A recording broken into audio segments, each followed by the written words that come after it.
こんにちは、ミッキーです。今回は所沢桜タウンというところの見どころを6選ご紹介したいと思って動画を作ってみました。2020年の11月にグランドオープンしたばかりの所沢桜タウン、皆さんもうすでに行かれたでしょうか。この場所はですね、紅白歌合戦で夜遊びが歌唱した場所として一躍有名になった場所になっていまして、まさにですね、大型文化複合施設という名にふさわしいようなアーティスティックな空間とかカフェがたくさんありますね。なのでぜひこのクールジャパンの拠点としてこれから羽ばたいていくような所沢桜タウンを少し早いタイミングで訪れていただいて、皆さん他の友達とか家族にもご紹介していただければと思います。さて、早速入り口のところからご紹介していきます。入り口を入ってまず目に入るのはこちらの巨大なオブジェですね。こちらは建築家である隈研吾さんがデザインされたというオブジェになっていて、まさにですね、このオブジェの中には角川武蔵野ミュージアムが広がっているといった形になっています。そちらは後でご紹介するんですが、まずこの複合施設である所沢桜タウンの外観を今映しています。ちょっとですね、この日は天気は良くなくて、多分最高の景色というわけではないんですけれども、本当に天気がいい日に伺った場合には青空の下、こういった景色も味わうことができるかなといった感じですね。で、こちらの角川武蔵野ミュージアム、早速入っていきたいと思います。まず入り口を入っていただくとこんな感じで、先ほどご紹介させていただいた通り、夜遊さんの紅白の時の歌の様子とかがパネルでご紹介されていたりとか、この日はですね、ウルトラマンの金の像があったりとか、あとはこの後ご紹介する妖怪系のオブジェですね、一つ目小像があったりしました。こ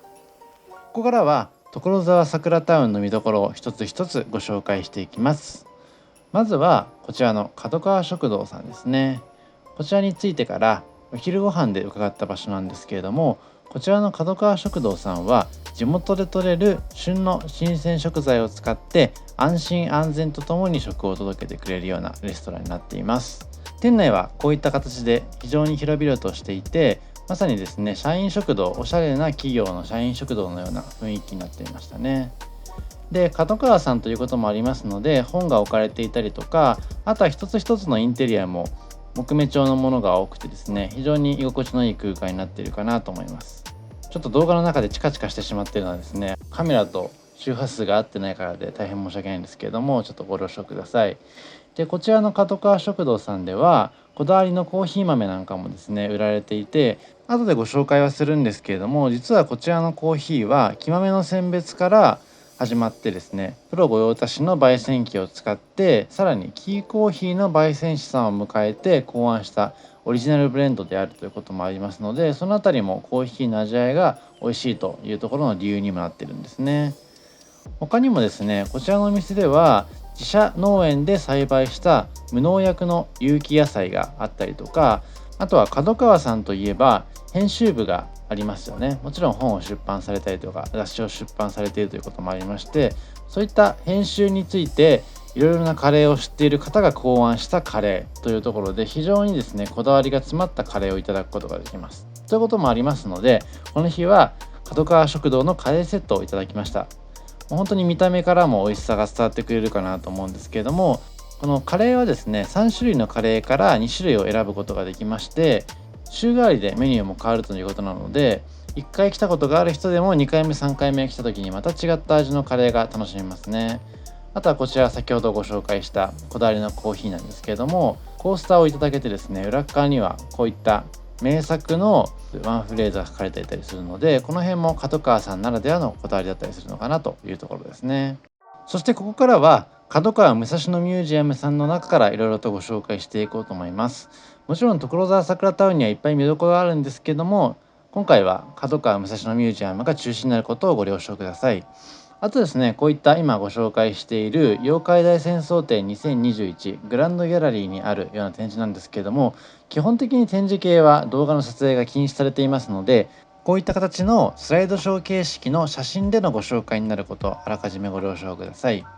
で、早速この妖怪大戦争展なんですけれども、2021年の夏に公開予定の妖怪大戦争ガーディアンズのセットや美術資料にまつわる妖怪の展示がたくさんありましたね。今映しているように話題のアマビエですね、こういったものも詳しく説明がされていたりとか、結構妖怪に詳しくない方も割と楽しむことができるかなと思いますね。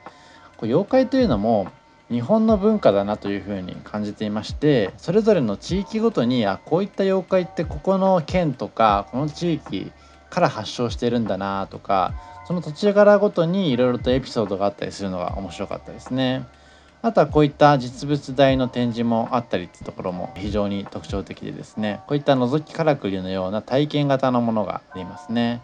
あと入り口では小型のライトを配ってくれまして、小型のライトを照らして暗闇の中から妖怪を見つけるみたいなところもありますので、子供でも結構楽しめるような場所になっているかなといったところですね。また映画の公開が近づくにつれて展示も更新されていくので、そのあたりも注目ですね。続いてこちらは角川武蔵野ミュージアムに併設されている角カフェさんですね。こちらの店は女性がリラックスして集える場所がコンセプトとなっているようで、開放的な空間がとても特徴的ですね。でこの白を基調とした空間の中には所沢の名産であるさつまいもカラーのインテリアを取り入れているということで、今見えているようなクッションとかも実はさつまいものイメージをされているということですね。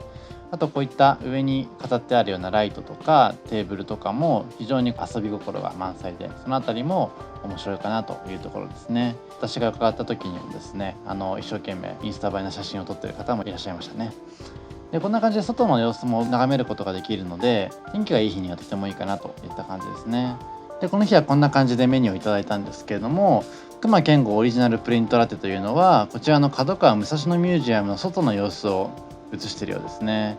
でおいモンブランはこれ下実はですねお芋ボールというものが隠れていまして、ケーキをイメージされている方はちょっとギャップがあるかもしれないんですけども、そこも楽しめるポイントにはなっているかなという感じですね。ここからは角川武蔵野ミュージアムの上層階をご紹介していきますが、まずエディットタウンですね。でこの辺りのゾーンも動画の撮影が禁止で写真のみになりましたので、スライドショー形式とさせてください。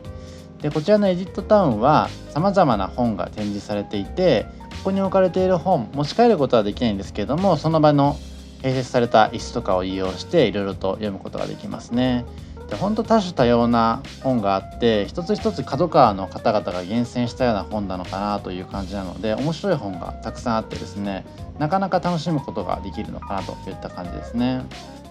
でこんな感じでたくさんの方々が本を読んでいる様子も伺えますね。そしてこのコーナーにはエディット&アートギャラリーというところがありまして、この5月31日に終わってしまった展示ではあるんですけれども、この期間中は米谷健プラスジュリア展というものをやっていました。でこちらのアーティストさんたちは環境問題や社会問題をテーマにしたインスタレーションを制作されているということで、こういった白を基調とした展示もですね、実は塩害をテーマにしていて、潮の被害に遭ったものから取れた塩で作成していたりとか、こういった光は実はウランを表していて、原子力発電とかそういったものへのメッセージが込められていたりとかっていうところもあるんですね。で冒頭でご紹介した像なんかはですね、発火して死んでいくサンゴと人間を重ね合わせた作品になっていてですね、サンゴの中には光合成を行う菌類が生息しているけれども、サンゴがストレスを受けると菌類の細胞を排出して真っ白になってしまうよっていうこと、そういったことを表現しているといった感じですね。なので非常に環境問題を考えつつアートを知れるような展示になっていました。なのでこういったメッセージ性の深い展示がこういった今後もされていくのかなといった印象ですね。そして今回ご紹介する中でも目玉となります本棚劇場ですね。こちら冒頭でもご紹介したんですけれども、紅白歌合戦でYOASOBIが歌唱した場所として一躍有名になった場所ですね。でこちら実は高さ約8メートルにも上る巨大本棚となっていまして、こちら本に囲まれた空間は角川の観光物を中心に個人の蔵書が一堂に並んでいる、そういったすごい圧巻な空間になっていますよね。そして松岡聖剛さんと隈研吾さんの語らいによって生まれた芸術性の高い空間になっていまして、本好きだけではなくてアート好きとか建築家の注目度も非常に高そうだなという感じですね。でこちらは毎日定期的に始まるプロジェクションマッピングが非常に感動的で、ぜひ時間を待ってでもプロジェクションマッピングのタイミングにこういった形でご覧いただければと思います。本当に写真でしか伝えられないんですけれども、ぜひ実際にこの場に足を運んでみて動画映像で楽しんでいただくととてもいい思い出になるかなと思っています。本当にねこういった空間なかなか動画で見てもいいと思うんですけれども、今回動画にはしてませんが、実際に目に焼き付けることが大事かなと思いますので、そういった楽しみ方をしていただければと思います。ということで以上、所沢さくらタウンから見どころ6選ご紹介させていただきました。今回は角川武蔵野ミュージアムを中心にご紹介したんですけれども、他にもですねチームラボが企画しているコーナーとか、あとはダヴィンチストアという発見と連想をコンセプトとした体験型書店もあったりとか、あとはホテルとか多目的ホールとかもありますので、本当にいろいろと見どころがあるのかなといった感じですね。